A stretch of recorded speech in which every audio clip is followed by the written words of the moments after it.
Imagen en directo que nos llega desde la isla de La Palma. Ahí pueden observar toda esa zona arrasada por la lava en el barrio de La Laguna, una zona que vimos durante casi 3 meses, todo esto y los alrededores. A través de estos mismos drones que nos están mostrando esta imagen pudimos ver la erupción volcánica. Hoy estamos viendo, después del avance de las coladas, el avance de las tareas de reconstrucción, sobrevolando esta zona de La Laguna, donde las palas mecánicas ya han avanzado en gran cantidad en estos trabajos que están haciendo en parte sobre la lava. Estamos justo al lado de la iglesia de La Laguna, si se están fijando en ese cruce al que llegó justo la lava que lo interrumpió, cruce que va hacia Tajuya, hacia la zona también de Puerto Naos por el sur, y que quedó completamente interrumpido, arrasado por la lava. Hoy la situación es otra.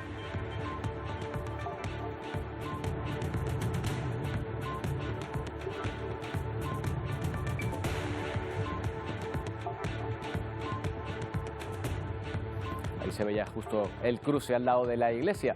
Y mientras La Palma trabajan, buenas tardes para aquellas personas afectadas, para que los más afectados puedan volver a la normalidad lo antes posible, el mundo espera ver cuál puede ser el próximo paso de Rusia en Ucrania. No ha habido novedades diplomáticas durante el fin de semana, los dos bloques siguen en sus posiciones y los posibles sufridores de un conflicto más generalizado, bueno, de hecho ya lo están sufriendo, los ucranianos se preparan para todos los escenarios posibles.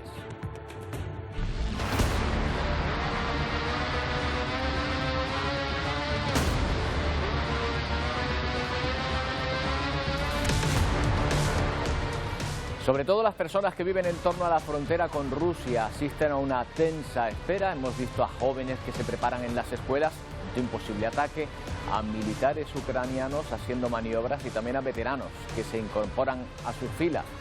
De Rusia sabemos que no le gustó la respuesta que recibió de Occidente y que insisten que la invasión es una invención occidental.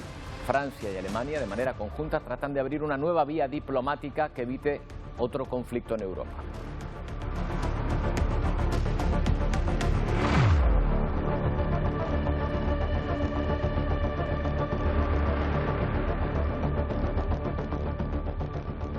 Bueno, y que aquí en nuestro país la ola parece que va bajando, la 6ª ola de COVID. El caso es que la enfermedad sigue expandiéndose por todo el mundo. Se cumplen además 2 años de la primera confirmación de un caso en España. Seguro que lo recuerdan porque fue aquí en La Gomera. Aquel caso puso el foco en nuestras islas y se gestionó sin que se convirtiera en un brote. No sabíamos el alcance de la pandemia que se avecinaba.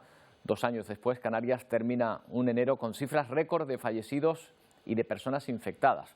Fuera del archipiélago la situación es similar, con grandes divisiones en torno a cómo afrontar al COVID. A partir de mañana algunos quitarán todas las restricciones y en otros territorios seguirán vigentes. En todos, eso sí, aumentan las protestas ante las medidas para evitar la propagación del virus, que en teoría circula mejor en invierno, con frío, como cualquier otro virus. Y frío, desde luego, está teniendo porque nos están llegando muchas estampas invernales como esta. Temperaturas extremas que nos llegan desde Europa, desde Estados Unidos, que han dejado fallecidos e imágenes tan curiosas como la de animales congelados en Florida, un estado donde normalmente no hace tanto frío. También aquí en Canarias, salvando las distancias, claro, este frío ha llegado mezclado con la calima, lo cual también es algo que no suele ocurrir. Hoy intentaremos explicar qué es lo que ha sucedido, por qué tenemos frío y calima a la vez. Pero nuestra primera preocupación es el COVID, a la espera de conocer los datos que publique esta tarde el Ministerio de Sanidad tras este fin de semana. La tendencia de gran parte de los indicadores sigue a la baja, Miguel. Solo preocupa la ocupación asistencial en principio. Vamos a ver cómo ha evolucionado este primer mes del año. Sí, mientras que la incidencia acumulada en las islas sigue bajando y se sitúa en 1.491 casos, hemos querido fijarnos en 2 indicadores que siguen la tendencia contraria y sigue subiendo en las últimas semanas y sobre todo en los últimos días. Y hemos querido coger 2 fechas, el 1 de enero frente al 31 de enero, mientras que en las unidades de críticos el 1 de enero había 86 pacientes COVID, el 31 de enero, es decir, hoy mismo hay 116 pacientes. La misma comparativa hemos querido hacer con las camas hospitalarias. El primer día de 2022 había 420 pacientes en las camas de los hospitales en las islas y ahora mismo se duplica esa cifra y supera los 921 pacientes. Eso aquí, Miguel, pero el COVID, su variante Omicron, continúa su avance. Los diferentes países también tienen formas distintas de atajarlo. Sí, a pesar de que el Reino Unido anunció que en tan solo unos días va a comenzar esa nueva normalidad, eliminando gran parte de las restricciones que había adoptado para frenar esa variante Omicron, ahora el gobierno de Boris Johnson ha anunciado que estudia obligar a vacunarse a todo el personal sanitario. Por cierto, en unos minutos podríamos saber esa resolución tras presentar el informe de las fiestas que se han celebrado en Downing Street sobre el confinamiento. En Atlántico Noticias les vamos a contar la última hora, pero también otros países como Grecia ya han anunciado que van a despedir a todos los sanitarios que no estén vacunados el 31 de marzo. Además, mañana entra en vigor esa recomendación de la Unión Europea de la caducidad del pasaporte COVID a los 9 meses de tener la pauta completa. Todas estas medidas están provocando que en muchos países, tanto del continente europeo como en América, se comienzan a repetir protestas en las calles. Más de 4.000 personas se manifestaron en Nuremberg, Alemania, contra las restricciones. Protestas días después del debate en el Parlamento para imponer la vacunación obligatoria a mayores de 18 años. Sin mascarilla ni distancia social, bajo lemas como "no soy un conejillo de Indias" o "el ministro de Salud es peor que el coronavirus". Concentraciones que se producen con récord de infecciones en el país. En Bruselas, la policía tuvo que controlar a más de 1.600 personas que se concentraron contra las medidas COVID. Con pancartas donde se pedía la libertad y no a la vacunación obligatoria, recorrieron las principales vías de la capital. Todo ello a pesar de la relajación de las medidas que anunció el gobierno el 21 de enero. El país espera alcanzar el pico de esta ola en las próximas semanas. Omicron también está provocando récord de infecciones en República Checa. Las hospitalizaciones rozan los 2.000, pero ello no es excusa, según miles de personas, para anular el Estado de Derecho. El gobierno eliminó la semana pasada la vacunación obligatoria para mayores de 60 años y sanitarios. En cambio, mantiene la presentación de la prueba negativa para acceder a la restauración. Decenas de camiones rodean el Parlamento en Canadá contra la obligatoriedad de las vacunas. Además, miles de personas desde distintos puntos del país se han manifestado en Ottawa en contra de las medidas en pleno aumento de contagios. Y China, uno de los países más restrictivos, notifica 37 casos vinculados a los Juegos Olímpicos de Invierno. Según el gobierno, cerca de 30 detectados en el aeropuerto. El gigante asiático impondrá estrictos controles sanitarios durante los Juegos, que se celebrarán del 4 al 21 de febrero. Lo van a tener difícil en China para contener, con la estrategia de 0 casos que mantienen ellos, esta ola de Omicron, visto lo contagioso que es. Bueno, ya les comentábamos que hoy se cumplen 2 años desde que el COVID hiciera su primera aparición confirmada en España. Recordarán que fue en La Gomera. 2 años ya han pasado desde entonces. Mónica Darias, ¿qué tal? Buenas tardes. ¿Recuerdas cómo se vivieron aquellas horas? Y bueno, los 2 años siguientes ya no hace falta que nos lo cuenten, pero aquellas horas en La Gomera que centró la atención de todo el país.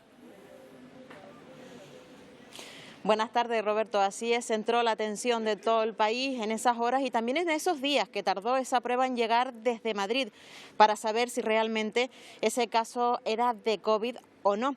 Se vivió con mucha incertidumbre, pero cuando empezó ya esto ha sido pues un no parar y también pues a todos nos ha perjudicado esta pandemia en general.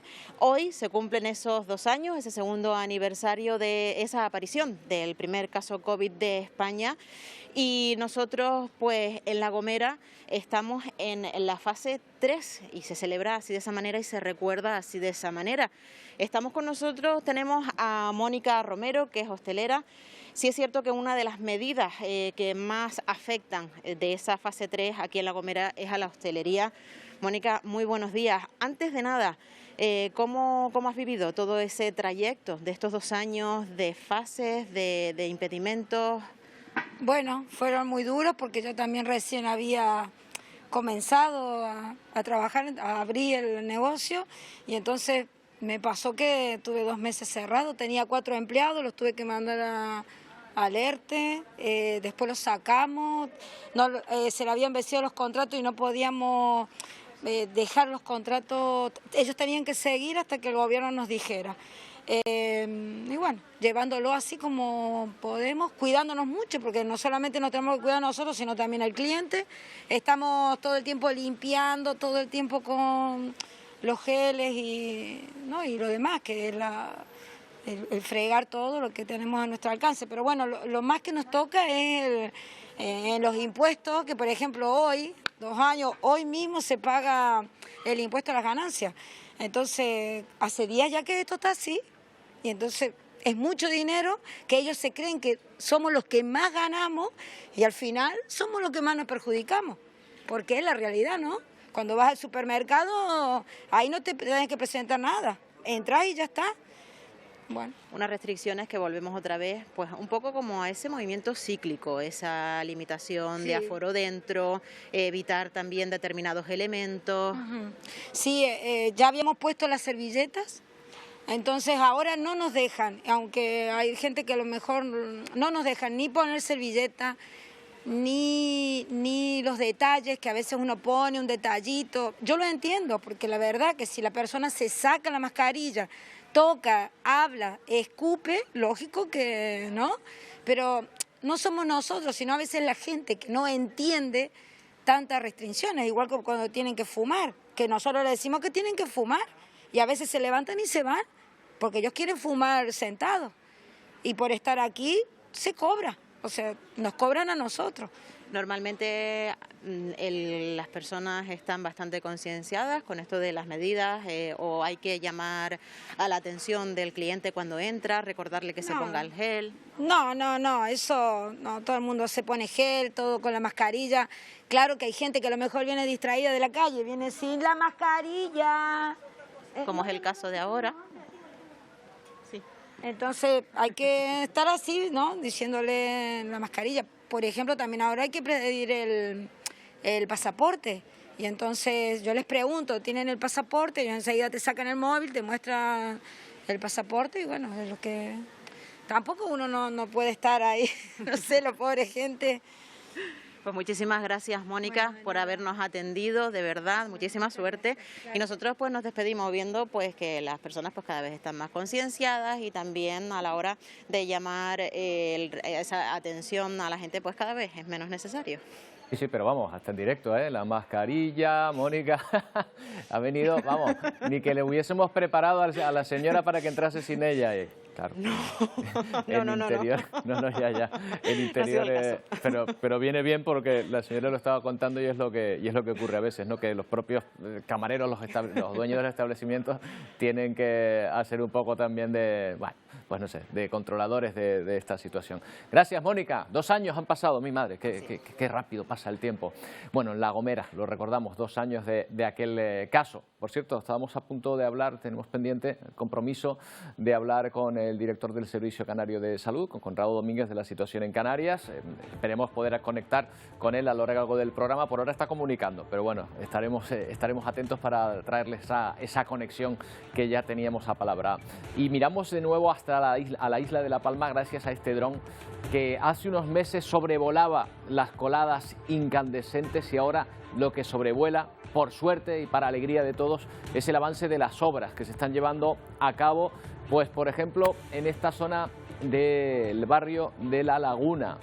Además es fácilmente reconocible por la iglesia que pueden ver ahora mismo a la izquierda de sus pantallas, y porque esta lengua de lava llegó prácticamente a ese cruce de 4 caminos donde había una carretera que evidentemente la lava sepultó. Bueno, pues justamente por esa zona es por donde se quiere abrir.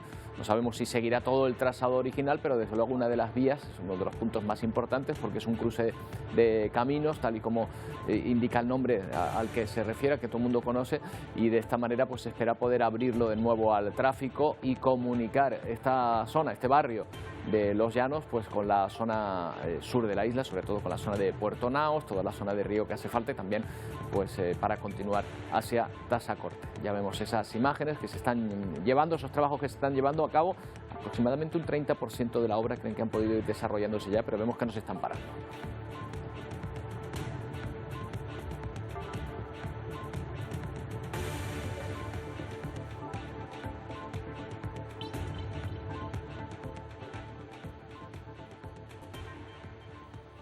Bueno, y por supuesto, seguimos mirando al este. Ante la escalada de tensión en la frontera de Ucrania con Rusia, militares veteranos se han ofrecido como voluntarios para entrenar a los más jóvenes. Los instructores enseñan en primer lugar cómo manejar rifles de madera.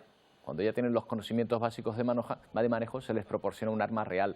Los veteranos cuentan con una amplia experiencia militar, dicen que hay que estar preparados ante lo que pueda pasar. No se descarta, por lo tanto, una ofensiva rusa. Al entrenamiento militar se le suman las prácticas de primeros auxilios. El presidente ruso, Vladimir Putin, ha desplegado unas 120.000 tropas, 120.000 soldados en la frontera, una situación que mantiene en alerta a los ucranianos. Los ucranianos no quieren la guerra, pero temen que la presencia de los militares rusos no sea exclusivamente un efecto disuasorio. Esta ucraniana dice que habrá guerra, que lo presiente. Asegura que lo que más pena le da son los niños. Aquí vive mi hijo, dice, que está creciendo, pero la guerra vendrá. Muy desanimada esta otra ciudadana, dice que Rusia es un país fuerte. Los ucranianos no podremos soportarlo. Las miles de personas que viven a lo largo de la frontera observan atentamente la tensión entre Rusia y Ucrania. Los más pesimistas dan por hecho una ofensiva. Así habla este residente, dice que Ucrania no tiene ninguna posibilidad ante el gigante ruso. A pesar de las expectativas negativas, la vida trata de continuar. Al extremo oeste de Rusia, decenas de camiones esperan para cruzar a Ucrania. Llevan productos fabricados en Rusia, transacciones económicas fundamentales para los dos países. Bueno, pues todo esto se está viendo alterado por la situación que está atravesando ahora mismo esta frontera. José Ángel López Jiménez es secretario del Consejo de Departamento de Derecho Público, Área de Derecho Internacional Público y Relaciones Internacionales del ICADE, de la Universidad Pontificia de Comillas. ¿Qué tal? Buenas tardes. Hola, buenas tardes. Además, especialista en esta zona precisamente del mundo en la que estamos observando y que, por cierto, estamos hablando de una invasión, pero invasión o enfrentamiento bélico ya hay dentro de las fronteras de Ucrania, tanto en Crimea como en la zona que se llama el Donbass, ¿no?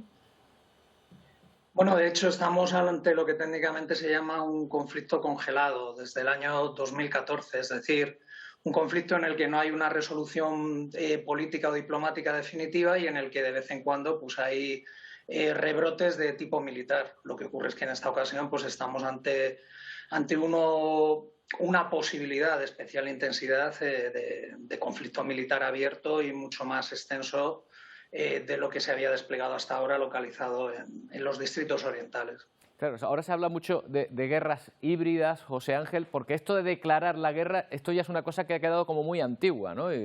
Permítame la ironía. Sí. De hecho, era un mandato en el derecho internacional clásico, en el existente antes de la Segunda Guerra Mundial, y efectivamente desde después de la Segunda Guerra Mundial ya no se declaran formalmente o no es un requisito declararlo formalmente.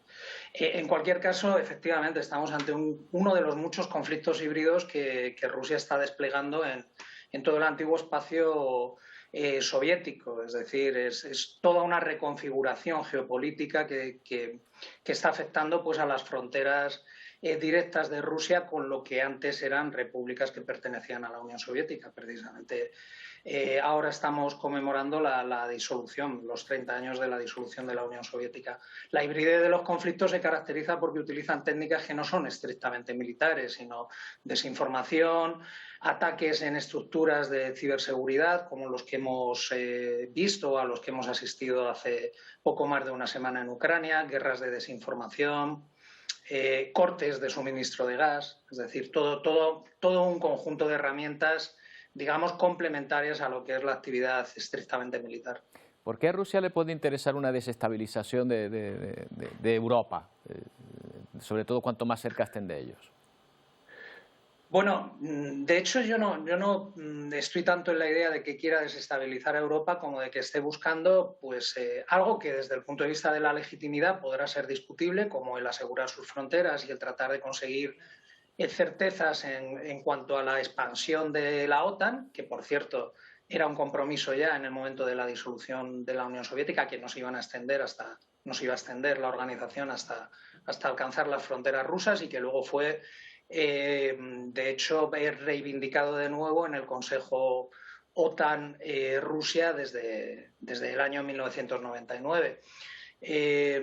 Pero claro, dentro de esa legitimidad discutible, lo que hay es algo indiscutible, que es la legalidad internacional, que es la capacidad que tiene un Estado formalmente independiente y reconocido así por la comunidad internacional como Ucrania, de proteger su integridad territorial y de poder optar o de poder decidir en el futuro a qué organización internacional pertenecer o no. Claro, eso parece lógico, pero como no nos gusta tampoco hacer de buscar buenos y malos, porque en estas cuestiones a veces el maniqueísmo no nos lleva a ningún lado, ¿podríamos establecer paralelismos con lo que Estados Unidos hacía en su momento en Centroamérica? Es decir, procurar que allí tampoco se situasen gobiernos o influencias que precisamente cuando se enfrentaba al bloque soviético pudiese ser demasiado cercana a sus fronteras. Bueno, con muchos matices sí podríamos coger ese tipo de ejemplo, es decir, la consideración de estados soberanos como una especie de zona geopolítica de influencia en la cual, pues efectivamente, grandes potencias, grandes actores internacionales despliegan sus intereses en materia de política exterior muy por encima de lo que son los principios y las normas de derecho internacional. Se amenaza con sanciones por parte de Occidente a Rusia. ¿En qué pueden consistir esas sanciones? ¿Son algo realmente efectivo a la hora de intentar parar una acción rusa o no tienen tanto que perder con las sanciones como que ganar con una intervención? Bueno, de hecho, digamos que las relaciones, antes se preguntaba o se cuestionaba sobre las relaciones entre la Unión Europea y Rusia. Las relaciones entre la Unión Europea y Rusia en la última década son unas relaciones presididas por las sanciones. Sanciones que parecen no haber hecho mucha mella en el Kremlin, porque de hecho pues ha seguido con todo ese despliegue geoestratégico que comentábamos, tanto en Georgia como en Ucrania en 2014, como en Bielorrusia desde el año 2020, tras las elecciones amañadas abiertamente por Lukashenko, como así lo reconoció la comunidad internacional, y de forma más reciente, hace un par de semanas, desplegando tropas en Kazajistán. Entonces, no creo que las sanciones económicas le hayan hecho mucha mella. Más bien, yo creo que incluso el hecho de que tanto la OTAN como Estados Unidos como la Unión Europea pues estén diciendo claramente y abiertamente que no van a enviar tropas, que no van a enviar contingentes militares a Ucrania y amenazar únicamente con una herramienta que se ha mostrado ineficiente hasta estos momentos, pues yo creo que no es un argumento suficientemente potente. Y luego, por otro lado, pues tenemos, claro, el componente energético. Es decir, aquí digamos que el daño sería doble a la hora de imponer sanciones, porque Rusia tiene un suministro definitivo desde el punto de vista energético del petróleo y especialmente del gas natural hacia muchos estados de la Unión Europea, como pueda ser especialmente Alemania. Está pendiente la apertura del gasoducto Nord Stream 2, que conecta directamente Rusia a través del Báltico con Alemania, puenteando a Ucrania. Y claro, digamos que el daño sería mutuo en estos aspectos. Sería un poco como darse un tiro en el pie. Tampoco también, hay que olvidarse, por ejemplo, pues el precio del barril del petróleo en estos momentos, que está dando un colchón económico muy importante adicional a la economía rusa. Pues José Ángel, muchas gracias por habernos atendido. Vamos a ver si se va desinflando este conflicto muy inflamado, sobre todo por la cantidad de tropas que se están acumulando ahí por los discursos de algunas partes. Gracias, buenas tardes. Pues esperemos que así sea. Muchas gracias. Bueno, seguimos mirando al extranjero. El presidente de Estados Unidos, Donald Trump, ha prometido indultar a todos los acusados por el asalto al Capitolio del año pasado si vuelve a ser elegido presidente en 2024. Casi nada. Lo ha hecho en un acto multitudinario en Texas. And if I win, we will treat those people from January 6th fairly. We will treat them fairly. And if it requires pardons, we will give them pardons because they are being treated so unfairly. This hasn't happened. Bueno, esta afirmación de Trump ha causado muchísima polémica en Estados Unidos, se lo imaginarán, donde el fin de semana ha estado repleto de sucesos. En Nevada, 9 personas fallecieron en este accidente de tráfico. Un vehículo a gran velocidad saltó un semáforo, su conductor es uno de los fallecidos. En Pittsburgh se cayó nada menos que un puente. La imagen impresiona porque había vehículos pasando justo por encima en ese momento. Ahí los ven. Hay 10 heridos, aunque ninguno grave. Ha habido suerte. Bueno, curiosamente estaba prevista una visita de Joe Biden a esta ciudad para hablar del estado de las infraestructuras. Por ejemplo, de puentes como ese que se ha caído. Solo en el estado de Pensilvania se calcula que hay más de 3.000 puentes en malas condiciones. Esto sirve como advertencia. Bueno, ahora sí, volvemos a hablar de las cifras de COVID, de la situación en Canarias, concretamente con Conrado Domínguez, director del Servicio Canario de Salud. ¿Qué tal, Conrado? Buenas tardes. Buenas tardes, Roberto. Bueno, no sé si habrá caído en que hace 2 años fue detectado el primer contagio en La Gomera. No sé si estos 2 años se le han pasado muy rápido o parece que aquello ha sido hace muchísimo tiempo. ¿Qué sensación tiene? Como bien dice, ese 30 de enero se detectó y el 31 se confirmó con la prueba. Yo creo que ha pasado mucho tiempo, se ha sometido a toda la sociedad canaria, a nuestros profesionales, a una situación de estrés importante y de verdad que parece que ha pasado mucho tiempo, pero bueno, ahí estamos en esta final, esperamos ya de la 6ª ola e intentando afrontar por todos los nuevos retos que se dan con la pandemia, ¿no? Conrado, aquella situación se resolvió bien porque no se extendió el virus, no se abrió un brote, es que sea el primero en nuestro país y se resolvió bien. Canarias también ha ido resolviendo, por la fortuna, por la gestión, por lo que sea, bien la situación posterior en cuanto a la proporción de fallecidos respecto al resto de España. Pero en las últimas semanas se está viendo un incremento de fallecidos superior incluso al resto de comunidades. ¿Por qué? Sí, en principio, como bien dice, yo creo que se tomaron muchas decisiones en esos primeros momentos, tanto en La Gomera como recuerdan en el hospital en el sur de Tenerife, que fue ejemplo de cuestiones futuras y creo que los profesionales han estado a la altura.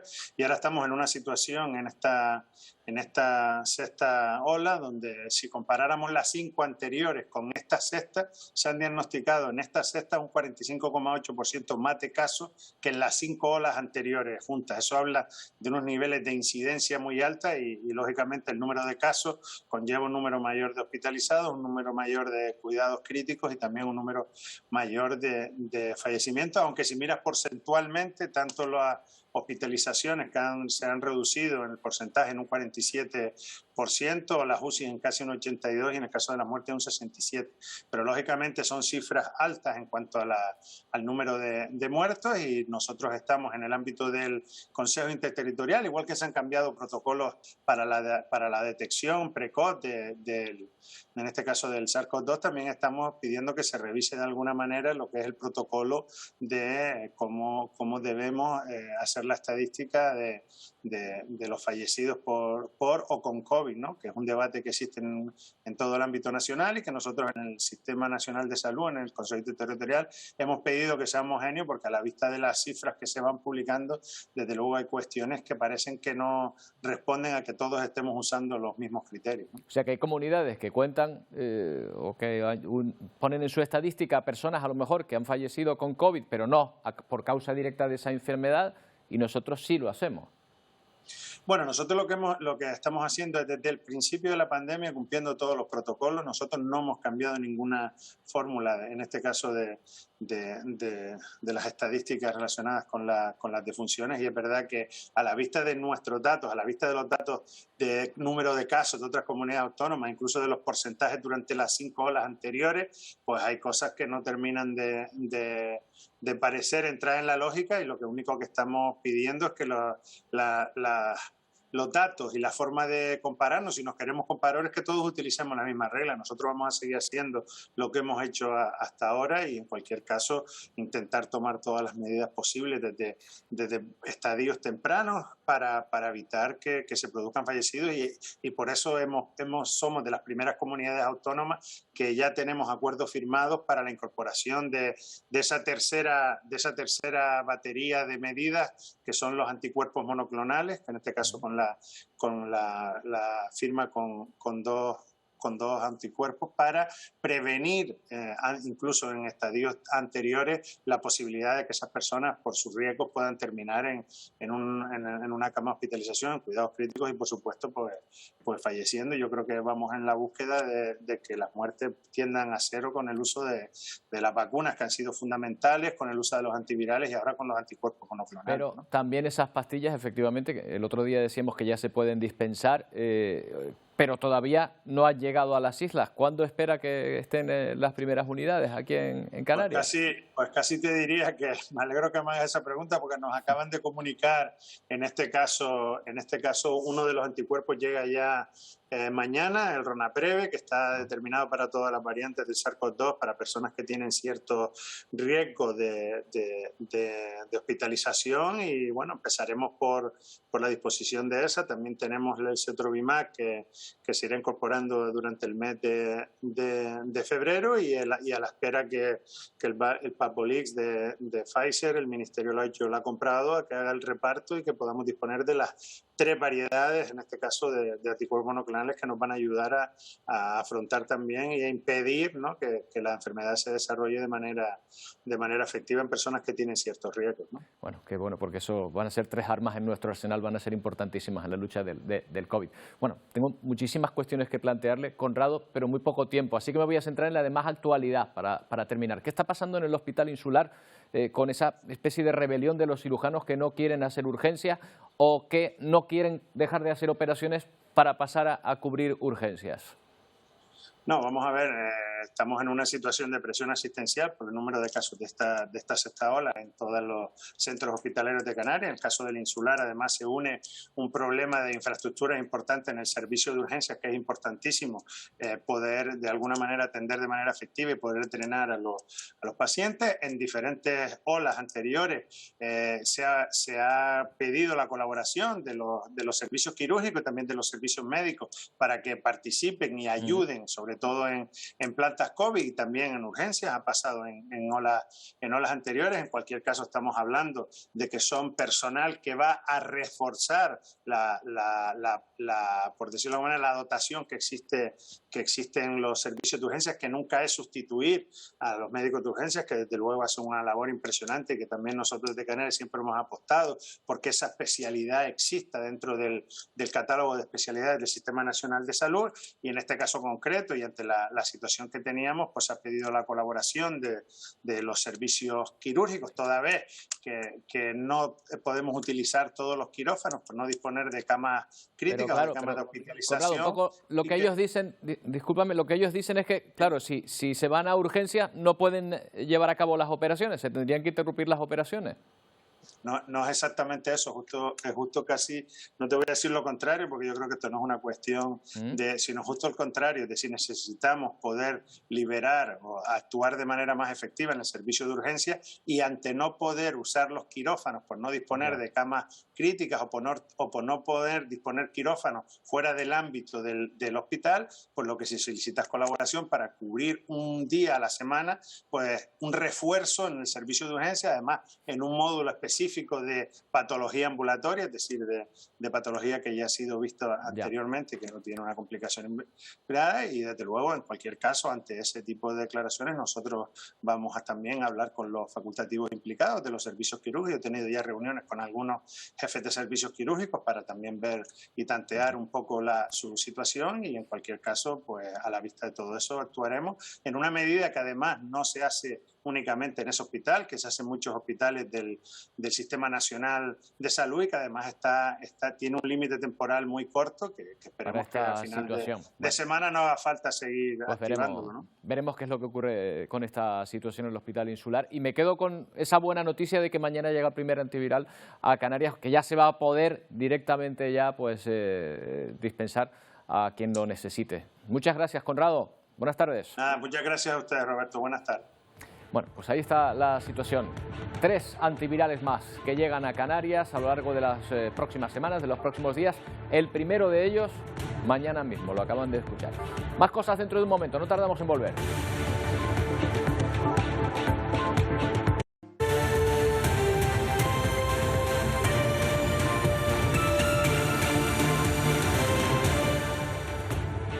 2 y 11 minutos. Les pedimos ahora que se fijen en estas imágenes grabadas por un satélite chino que está orbitando alrededor de Marte, el planeta rojo. En la esquina inferior izquierda vamos a podido ver el polo norte de Marte. Las imágenes han sido difundidas por la Agencia Espacial China, coincidiendo con el Año Nuevo chino. La nave llegó el 10 de febrero del año pasado a la órbita marciana. Ambos polos de ese planeta están cubiertos de hielo. Ahí lo pueden ver de nuevo, en la imagen izquierda, ese espacio un poco más claro, más blanco.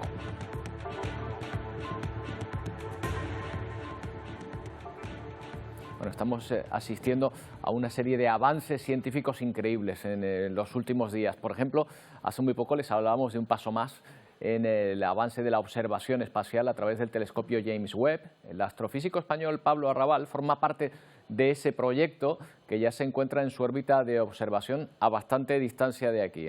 Hoy nos atiende desde su lugar de residencia en Arizona, en Estados Unidos. ¿Qué tal, Pablo? ¿Cómo está usted? ¿Le hemos hecho madrugar hoy? Sí, pero bueno, es lo habitual. Bueno, con un café se pasa mejor. Por cierto, que tiene usted una vinculación muy estrecha con Canarias, concretamente con Tenerife, ¿verdad? Efectivamente. Allí es donde hice mi tesis doctoral. Bueno, y incluso el máster en astrofísica lo hice también allí en La Laguna.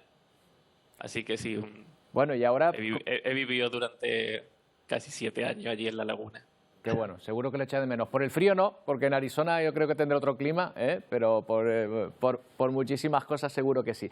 Pablo, ¿de qué se encarga usted realmente ahora en este programa espacial en torno al telescopio espacial James Webb? Bueno, pues yo estoy mayormente involucrado en 2 proyectos principalmente.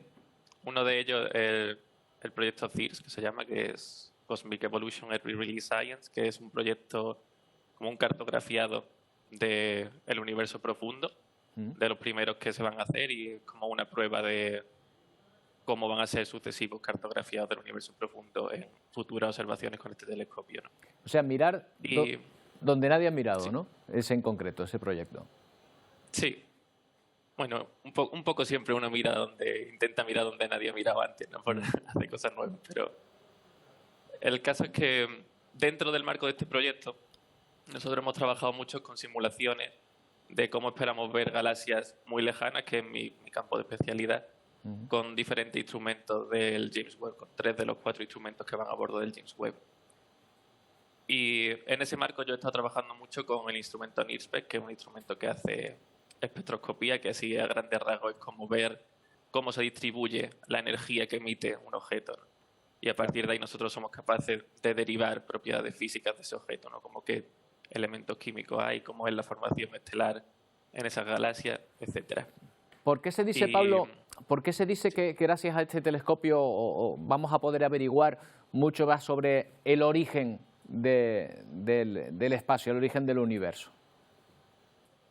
Hombre, este telescopio es sin duda lo mejor que se ha hecho hasta la fecha, ¿no? Y tiene grandes ventajas respecto al Hubble, que es el mejor telescopio que teníamos hasta ahora en el espacio. Y una de ellas, por ejemplo, es su mayor área colectora, ¿no? Tiene un espejo primario que es de 6,5 metros, mientras que el Hubble solo tiene 2,5 metros, ¿no? Ese mayor espejo primario te permite recoger muchos más fotones en menos tiempo, y eso te permite llegar a observar cosas que son mucho más débiles, ¿no? Entonces va a permitir que lleguemos a ver galaxias que nunca hemos visto, ¿no? Y esperamos que poder llegar a ver prácticamente las primeras galaxias que se formaron en el universo y las primeras estrellas que se formaron. Bueno, pero eso debe estar... Bueno, la distancia debe ser una distancia inconcebible, o sea, ¿cómo nos podríamos hacer a la idea de la distancia a la que pueden estar, en que a lo mejor no están ya, a lo mejor emitieron una luz en su momento y ya ni siquiera están? Claro, están en una forma muy diferente. Nosotros normalmente los que trabajamos en galaxias lejanas y en el tipo de evolución del universo no solemos tener muy en cuenta la distancia física, ¿no? en metros o en años luz, sino pensamos más bien en etapas del universo.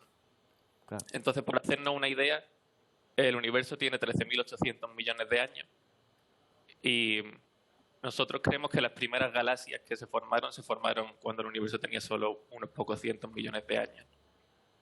Entonces, pues más o menos en esa época del universo es donde vamos a mirar, ¿no? Y esas galaxias están pues, a distancias que son infinitamente lejanas, ¿no? que uno ni siquiera se la imagina. Qué bueno. Pero eso te da una idea de la fracción, digamos, de... Pues Pablo, estaremos atentos a las observaciones que haga, que es un orgullo tener ahí a una persona que bueno, no solo por ser española, sino por encima estar vinculado tanto a Canarias como usted. Ya sabe que en La Laguna tiene su casa, cuando quiera volver. Muchas gracias. Muchas gracias, Pablo. Bueno, pues ahí está. Detrás de ese telescopio espacial, el James Webb, una persona, un científico español muy joven, como pueden ver, y además que se ha formado aquí, en Canarias. Bueno, hoy hemos visto en Santa Cruz de Tenerife una imagen poco habitual que podría convertirse, pues ya lo ven, en algo común en los próximos meses, al menos, en Gran Canaria y Tenerife. La compañía Surcar Airlines ha hecho un vuelo de prueba con un hidroavión que pretende unir los puertos de las capitales de esas islas. También ha amerizado en La Palma. Los trayectos son de unos 30 minutos y la empresa espera que sean utilizados por unas 15.000 personas a lo largo del año.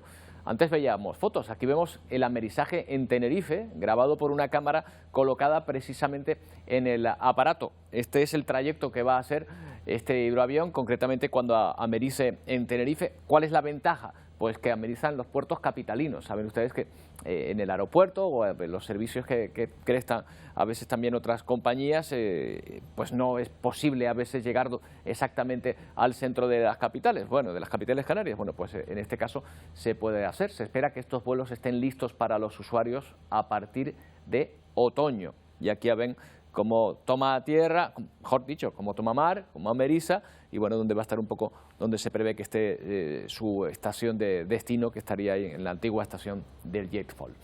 Estas otras imágenes aéreas que van a ver no son de un hidroavión, sino de un dron.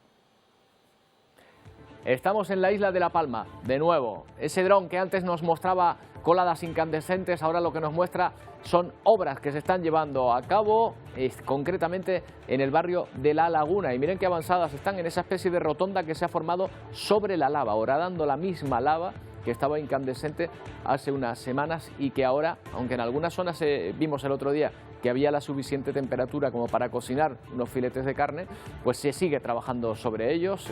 Estamos en la zona de los 4 puntos donde se producía un cruce de caminos, al lado de la iglesia, que la pueden ver en la parte superior de las pantallas para que se hagan una idea, en este barrio de La Laguna. Bueno, pues así están las obras ahora mismo, unas obras que se considera que están avanzadas en un 30% en este punto concreto.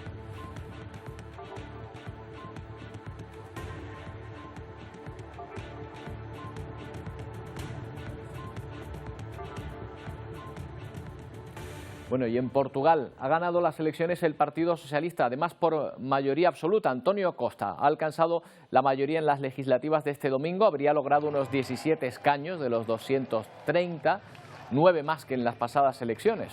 Costa se convierte así en el primer ministro que más tiempo lleva en el cargo en Portugal.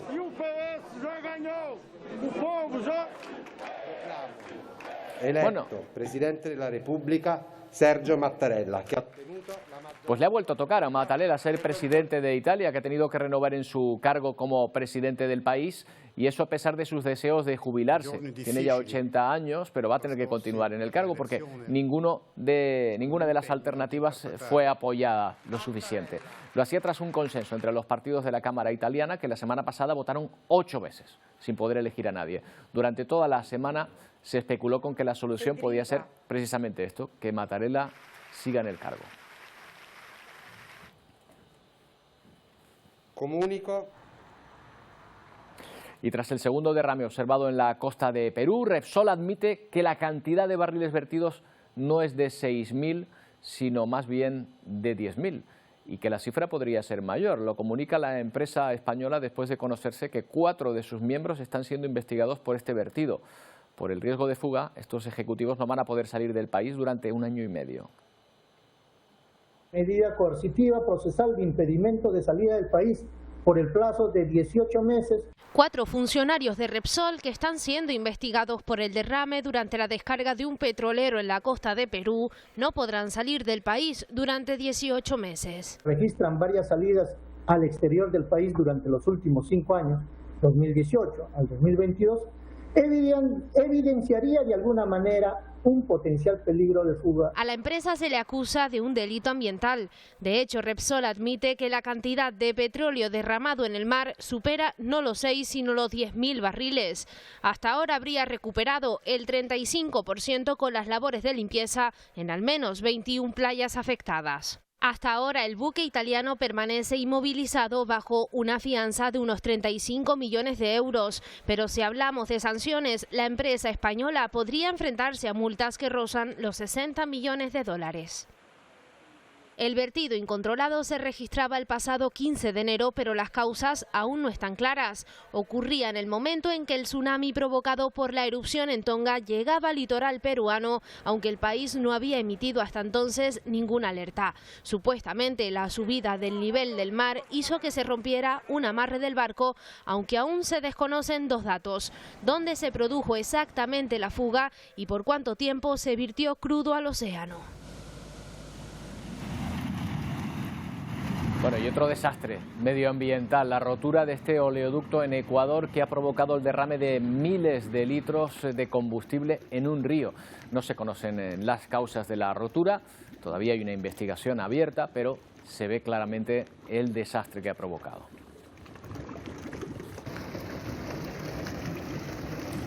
Bueno, y hacemos un recorrido ahora alrededor del planeta para hablar del tiempo con Antonio Cárdenes. ¿Qué tal, Antonio?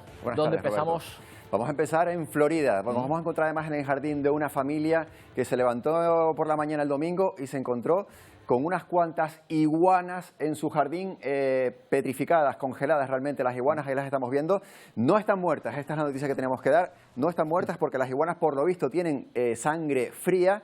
Bueno, pues hay frío, en este caso estaban más fría que nunca la sangre de Exacto, en este caso estaban a 4 grados bajo cero, que seguramente lo sabes, pero son 25 grados Fahrenheit.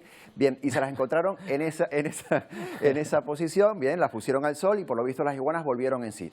Bueno, esto es Florida, esto es una tormenta que ha causado también algunos inconvenientes en otros lugares de Estados Unidos, porque toda esa costa este y en concreto la parte noreste del país ha sufrido esta nieve que ven y inconvenientes en los aeropuertos. Esas son las máquinas quitanieves intentando quitar la nieve de algunos aeropuertos como de Boston y algunos de los 2 aeropuertos de Nueva York. Bueno, en total 5.000 vuelos cancelados, muchos, decenas de vuelos o cientos de vuelos también aplazados o con retrasos, y esta es la situación que ha creado esta tormenta.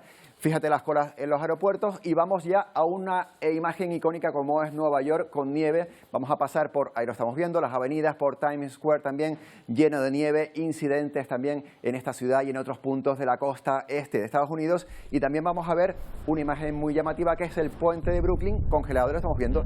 Érase una vez en América, recordarás ese lugar de esa película. Bueno, puente de Brooklyn congelado porque esta tormenta invernal ha dejado mucha nieve y mucho viento en diferentes lugares de la costa este de Estados Unidos. De Estados Unidos nos vamos ahora hasta Europa, hasta Alemania.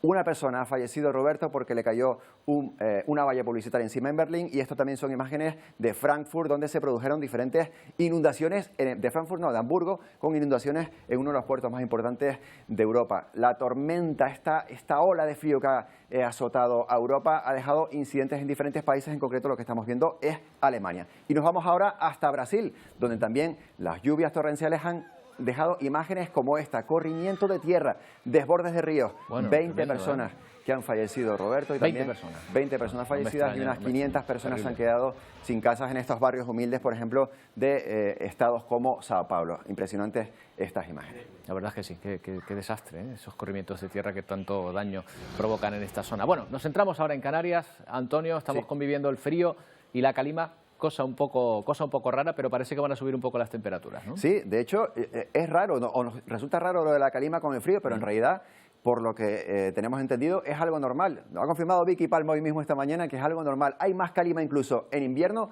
que en verano. Lo que pasa es que asociamos la calima con esas temperaturas altas, con esos vientos que vienen del Sahara, pero bueno, en invierno también viene con viento. En este caso, la calima de estos días, estamos viendo imágenes de todas las islas, ha llegado por una borrasca que estaba al oeste de Canarias y ha generado ese movimiento de viento que ha hecho que la calima llegase hasta nosotros. La calima nos va a acompañar, por cierto, hasta el jueves. Ojo con eso, y también vamos a ver esa previsión de calima para los próximos días, con una concentración que vamos a ver en el siguiente mapa más oscura, que señala que en Canarias es en esta región del Atlántico donde la calima está más concentrada en este momento. Bueno, a ver qué podemos esperar para los próximos días. Esta es esa concentración de calima. Fíjate, lo más marrón de todo es Canarias ahora mismo. Bueno, calima hasta el jueves. También vamos a tener nubes medias y altas durante los próximos días, como vamos a ver en el siguiente mapa. Mañana nubes medias y altas que pueden dejar a partir de la tarde-noche incluso lluvias. Por tanto, temperaturas más altas, como tú decías, Roberto, estas nubes medias y altas. Y ahora vamos a ver la previsión de lluvia para mañana, también para pasado y para el día siguiente, como vamos a ver como desde el sur va entrando esa lluvia. Aquí tenemos lunes, martes, va avanzando, ahí va llegando esa lluvia, y durante los próximos 3 días, 72 horas, vamos a ver concentraciones de chubascos importantes que incluso pueden volver a dejar nieve en el Teide. Cuanto más azul, más lluvia, ¿no? Exacto. O sea, pues va a caer bastante, ¿eh? Por lo menos sobre todo en las islas occidentales. Qué bueno, bienvenida sea. Gracias, Antonio. Bueno, y hay un sentimiento generalizado de felicidad, porque seguro que lo he comentado desde la tarde de ayer, esta mañana. Se trata sin duda de una de las personas más admiradas en nuestro país.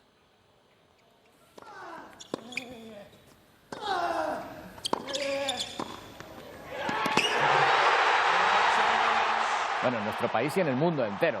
Así terminaba un partido de más de 5 horas y ganaba su gran torneo número 21. Nadie ha ganado tanto, pero los sentimientos que genera Rafa Nadal superan lo meramente deportivo. Se le valora en todo el mundo. Estas son algunas de las opiniones que se tiene de él en nuestro país. También lo escuchamos a él mismo, a Rafa Nadal, porque ayer recordó algo importante. La épica de Nadal, que es un gran campeón, que siempre lo ha sido y lo seguirá siempre. Siempre hay que confiar en él. Es una persona que nunca da las cosas por perdidas y es una máquina. Es increíble. Lo de Nadal, yo no he visto una cosa igual en todos los días de mi vida. Bueno, muy orgullosa de un deportista tan trabajador y tan luchador, que bueno, que es un referente no solo para los deportistas, sino para el resto de la sociedad. It's just amazing, no? Being honest, 1 month and a half ago I didn't know if I will be able to be back on the tour playing tennis again, and today I am here in front of all of you having this trophy with me, and you really don't know how much I fight to be here. Bueno, que hace un mes pensó en retirarse, hace un mes y medio, y ahora acaba de ganar un nuevo torneo. Quizá una de las felicitaciones más sentidas ha sido la de uno de sus rivales íntimos, Roger Federer, en un emocionante mensaje a mi gran amigo y rival Rafa Nadal. Desde lo más profundo del corazón te felicito por ser el primer hombre en llegar a 21 Grand Slams individuales. Hace unos meses bromeábamos de estar los dos en muletas. Tu increíble ética de trabajo, dedicación, son una inspiración para mí. Bueno, pues ahí está ese saludo, esa felicitación del gran rival de Rafa Nadal. Hoy nos despedimos con él, le dejamos con Paco Luis Quintana y Telenoticias 1. Nos vamos a centrar en el Festival de Primavera. Con esas imágenes les dejamos el festival tradicional más grande de China. El momento en que la gente de todo el país regresa a sus lugares de origen para celebrar el Año Nuevo Lunar. Con estas imágenes les dejamos. Hasta mañana.